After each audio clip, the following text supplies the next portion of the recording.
Orang nggak percaya aja ada anak gang meriam istilahnya tuh. Iya Pak.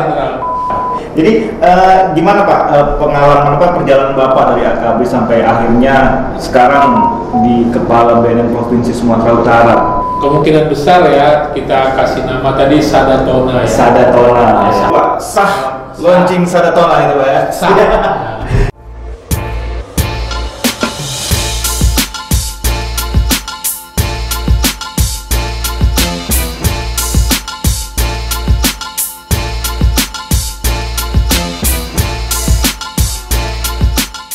Oke, kita boleh buka masker Pak.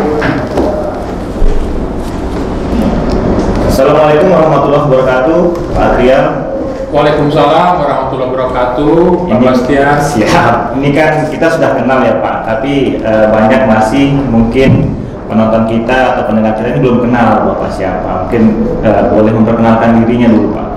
Baik, para penonton istilahnya ya. Penonton sekalian BNN Pak. Mungkin ini kesempatan yang baik pada saat mungkin launching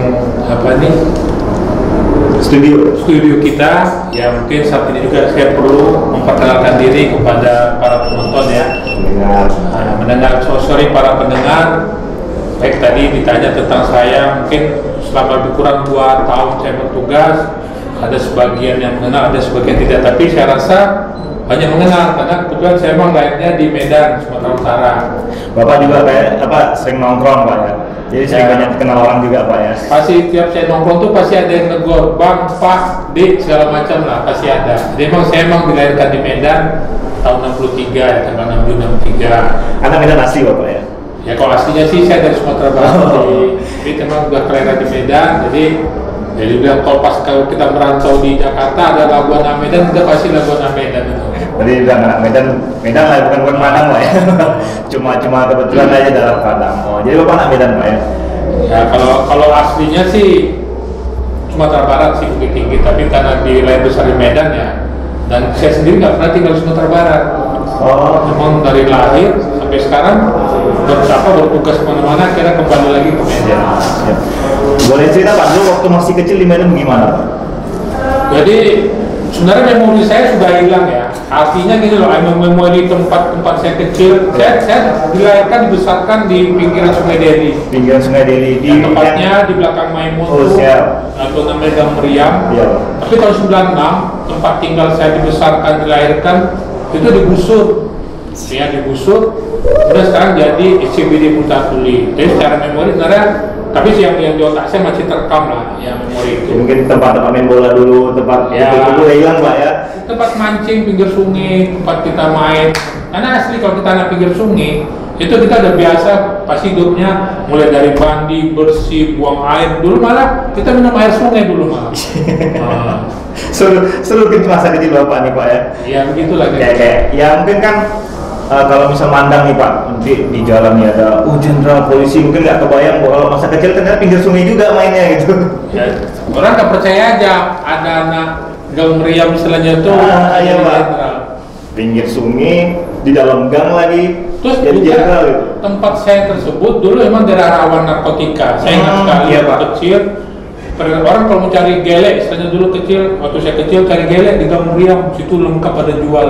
Jadi sering dulu tekap Poltabes dulu namanya. Tekap nama dulu ya Pak. Tapi sering masuk berbok itu. Saya masih kecil. Jadi dengan situasi tempat saya besar dilahirkan itu, memang kayaknya nggak mungkin ada bisa jadi melahirkan seorang jenderal gitu. Siap, betul. Tapi ini juga pesan mungkin Pak yang buat anak muda sekarang nih, walaupun lingkungan kita itu kayak Bapak bilang tadi rawan, banyak dijual gele, jual ganja, tapi alhamdulillah Bapak nggak pernah ngerasain Pak ya? Alhamdulillah nggak pernah, saya nggak pernah rasain. Ada tipsnya Pak? Tipsnya? Ya tadi kita punya cita-cita, ya dari kecil punya mimpi, saya ingin besar jadi apa? Kenapa dulu saya juga masuk AKABRI dulu? Saya 83 saya berangkat, terus saya kalah, pulang dari Magelang, teman-teman banyak aja, ayo kita masuk Bintara. Saya enggak, saya bilang, saya mau coba lagi. Cita-cita saya dulu masuk AKABRI, kalau nggak masuk ya udah saya kuliah aja. Akhirnya saya sempat kuliah dulu di FEOK dulu. Jadi itu pentingnya punya cita-cita Pak ya? Ya mimpi tadi istilahnya. Ya, jadi memang kadang kalau ya kadang dulu lah kalau masih SMA kan Pak sering. Ya saya juga orang nongkrong di warkop lah. Pulang sekolah tuh jangan pulang langsung Pak. Sering nongkrong gitu. Kadang kalau nongkrong tuh banyak nggak tahu pengen jadi apa. Ternyata penting tuh kalau misalnya dari kecil tuh kita tahu pengen jadi apa supaya nggak kesana kemari lah ya kan Pak. Diajak kawan ini ikut, ditawari kawan ini ikut. Jadi dari dulu Bapak bercita-cita jadi jenderal memang Pak ya. Kalau nggak jadi dari dulu masuk AKABRI, cuma belum tahu AKABRI jadi jenderal belum tahu Pak. Kalau udah masuk AKABRI pasti udah tercapai cita-cita. Tapi nggak pengen jadi jenderal cuma iya, ada. Tapi rata-rata dulu kan AKABRI kan melahirkan jenderal. Siap. Ya, jalurnya masuk jenderal kan dari situ. Cuma AKABRI aja dulu Pak ya. Ya. Jadi gimana Pak pengalaman perjalanan Bapak dari AKABRI sampai akhirnya sekarang di Kepala BNN Provinsi Sumatera Utara? Jadi tahun 84 saya masuk AKABRI, kemudian di Magelang sampai tesnya dari Kodam sini dan sampai tingkat pusat Magelang seleksi lagi, terus lulus lah. Dan kita basis di Magelang sebulan saya dapat AKABRI kepolisian. Itu kita basis selama 4 bulan Magelang, selesai basis kita masuk ke akademi masing-masing kepolisian dari Semarang. Iya Pak. 4 tahun selama pendidikan itu selesai penempatan pertama. Saya ditempatkan kembali ke tanah kelahiran saya Sumatera Utara. Alhamdulillah Pak ya. Alhamdulillah, saya juga terkejut aja, orang dan terkejut. Iya.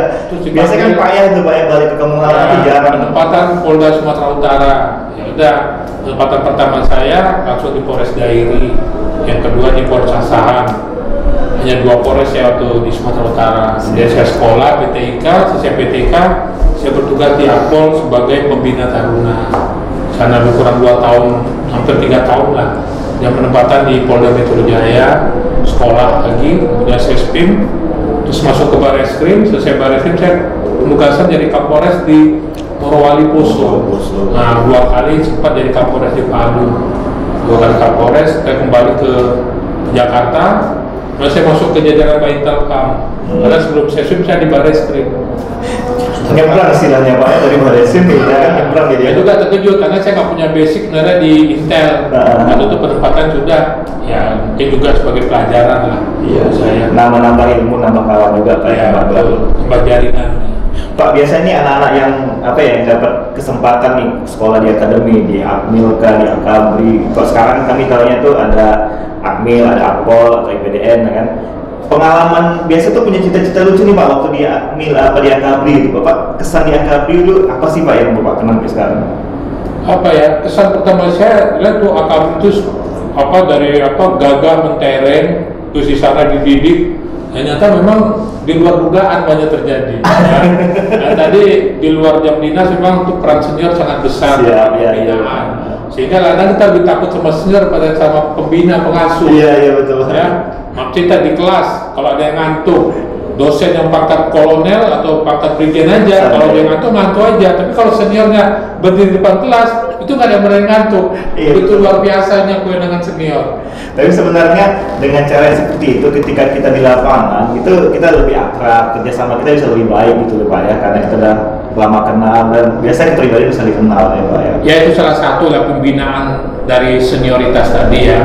Walaupun bagaimanapun senior tetap senior kan begitu. Iya itu ya akibatnya kan kita ketika melaksanakan tugas tuh bisa lebih lancar, terus komunikasi lebih enak dan yang paling penting itu kan tugas kita memberikan ketentraman dan ketertiban masyarakat bisa terlaksana dengan baik. Alhamdulillah ya demikian lah mungkin kita dididik di canda di muka di sana yang kita dari latar belakang sama kita jebolan dari Akpol sehingga komunikasi kita di penugasan lebih gampang. Di samping itu juga ya hubungan senioritas tadi kelihatannya sangat membantu kita dalam penugasan. Siap ya Pak. Bapak udah jadi kepala BNP Sumut sudah berapa lama Pak?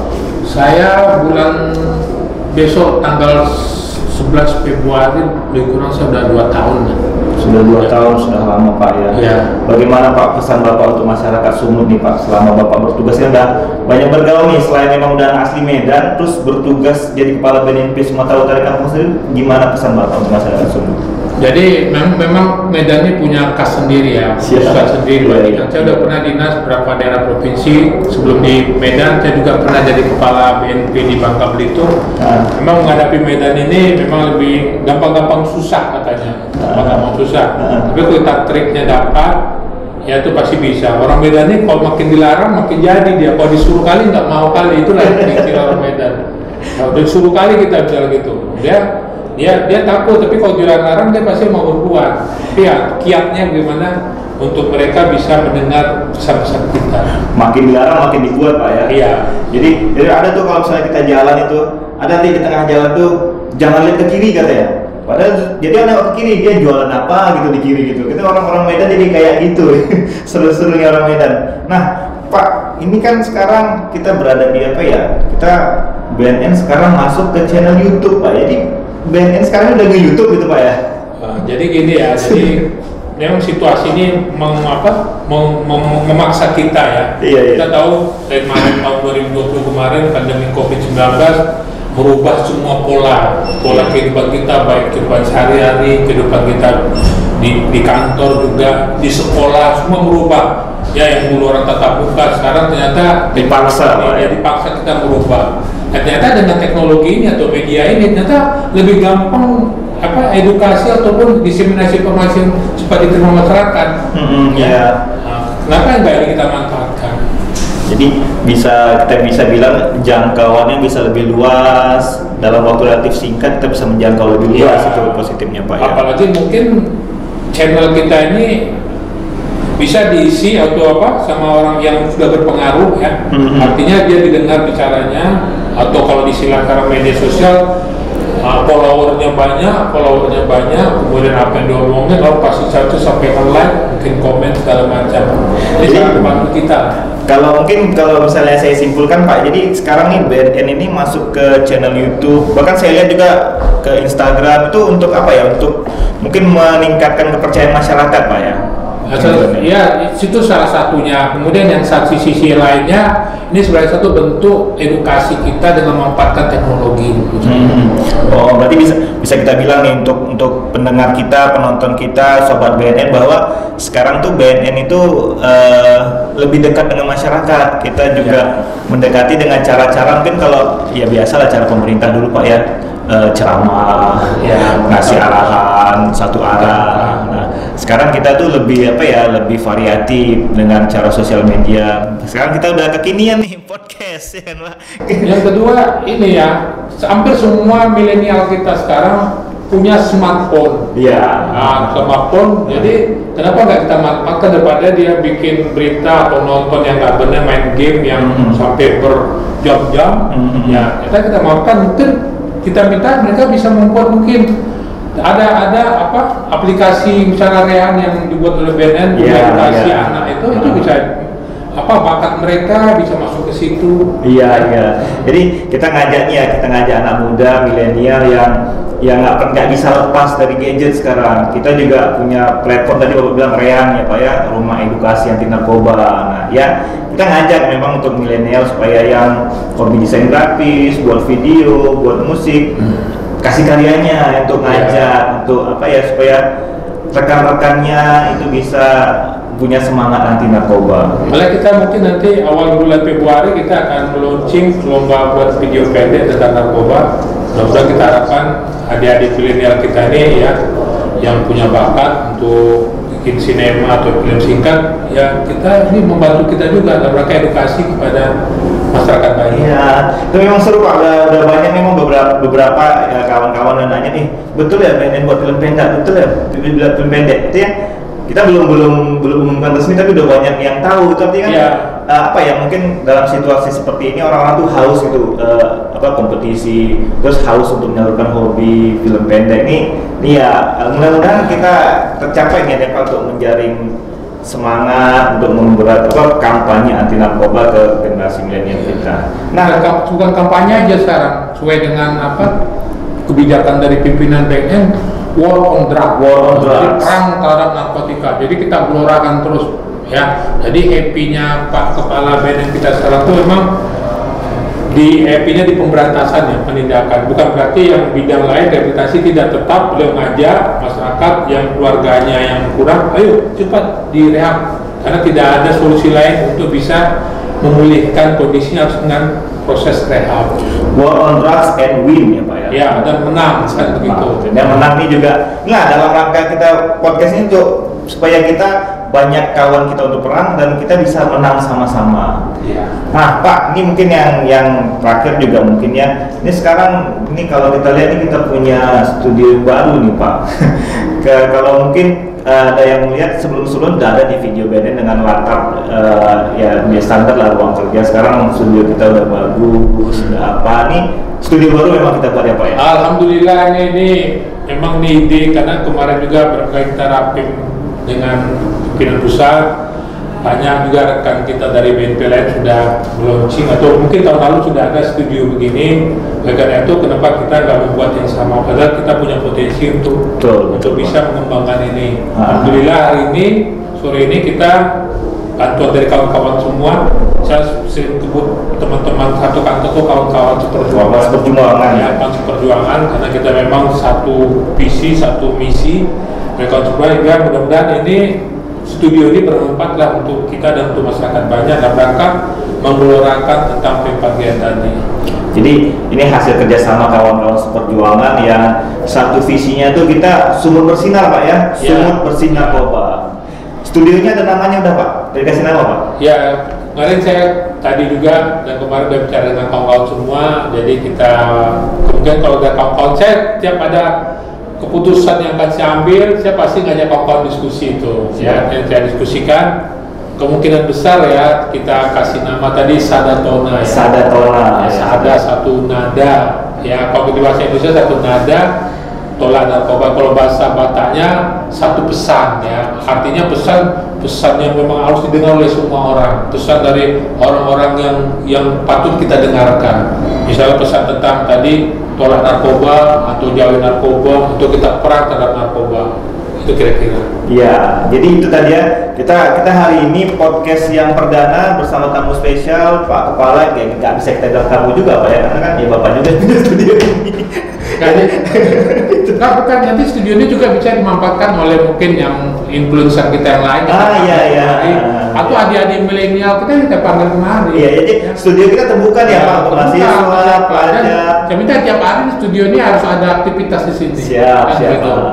Ya, jadi kita nih dengan begini nih kita udah sah ya Pak, kita launching Sadatona Pak ya. Iya, kita launching Sadatona. Kita salam Covid dulu Pak, sah. Launching Sadatona itu Pak ya. Sah. Jadi gini kita launching studio kita Sadatona yang kalau singkatannya tuh satu nada tolak narkoba, namun kalau dalam bahasa Batak itu satu pesan ya. Kita tentu sama berharap dengan launching studio ini kita bisa menyampaikan pesan kepada seluruh masyarakat, khususnya Sumatera Utara ya, kawan-kawan kita semua, bahwa kita ingin mengajak semua menolak narkoba. Nah, kalau anak Medan bilang nih kita sekarang nih Pak yang buka cala Pak ya, buka cala yang pertama pakai studio ya, karena ini launching pertama. Alhamdulillah, mudah-mudahan studio kita ini bermanfaat dan ya cita-cita kita sumur bersinar bisa tercapai Pak ya. Amin. Sebelum kita akhiri ini bincang-bincang seru kita Pak, ada mungkin pesan closing statement Pak untuk pendengar kita, untuk sobat BNN, apa yang bisa Bapak sampaikan? Baik ya, untuk para pendengar sekalian ya, masalah narkoba adalah masalah bangsa, masalah bersama. Jadi BNN tidak bisa bekerja sendiri ya. Kemudian juga masalah apa? Dalam hal bela negara kan orang dulu tentara membina atau mendidik seorang untuk bela negara itu dalam hal kalau ada negara kita gangguan dari luar. Ya, demikian juga dengan narkoba gini ya. Jadi kalau kita memberantas narkoba itu sama dengan juga bela negara juga. Jadi bukan harus perang bela negara itu. Karena itu kita punya kewajiban bersama. Apa yang bisa kau berikan untuk negaramu ini? Ya, minimal kalaupun kau nggak bisa memberantas, minimal kau tidak menggunakan narkoba. Ini pesan saya. Ketahanan nasional, ketahanan luasan Nusantara kita dimulai dari ketahanan diri dan ketahanan keluarga. Ketahanan diri dan keluarga kita baik, otomatis ketahanan nasional kita juga akan lebih baik. Itu harapan kita. Siap. Oke, baik, terima kasih Pak Adrial. Ini bincang-bincang kita yang sangat seru. Mudah-mudahan diawali dari hari ini selanjutnya kita bisa memproduksi konten-konten yang bermanfaat, bisa berkualitas, dan kita pengennya channel kita Sumut Bersinar itu menjadi sumber informasi, sumber edukasi, juga hiburan ya untuk masyarakat Sumatera Utara mengenai program AGM Sumut ya Pak ya, itu cita-cita kita. Kemudian mungkin kepada pesan juga untuk pendengar, coba media kita mungkin nanti kita di YouTube, mungkin di Instagram, ya, kemudian like, komen, ada komen apa mungkin masukan kepada kita, betul. kritik, saran, kita siap menerima kritik. Betul. Jadi untuk pendengar silakan bisa disampaikan. Jadi kayak udah kasih kesempatan nih semua para pendengar yang biasa saya juga sering sebut Sobat BNN, silakan di follow kita punya Instagram @infobnn_prof_ Sumatera Utara, kemudian bisa di komen, di like, subscribe, and share di YouTube kita Sumut Bersinar. Nanti bisa kita ada banner nih biasanya di siaran kita. Silakan didukung channel kita, channel Sumut Bersinar, sebarkan berita, sebarkan informasinya. Dengan kalian menyebarkan sama saja dengan berperan aktif dalam kegiatan pencegahan dan pemberantasan penyalahgunaan dan peredaran gelap narkoba. Mungkin sampai sini aja Pak ngobrol-ngobrol kita. Terima kasih Pak Atrial sudah hadir sebagai tamu kita, tamu pertama di studio Sadatona kita ini dari kantor BNN Provinsi Sumatera Utara. Terima kasih semua yang sudah menonton, sudah menyaksikan. Jangan lupa di follow, di like, comment, subscribe, and share. Pokoknya semuanya lah. Kalau di Instagram semua ikutin aja semua. Yang penting kalian berpartisipasi dengan itu.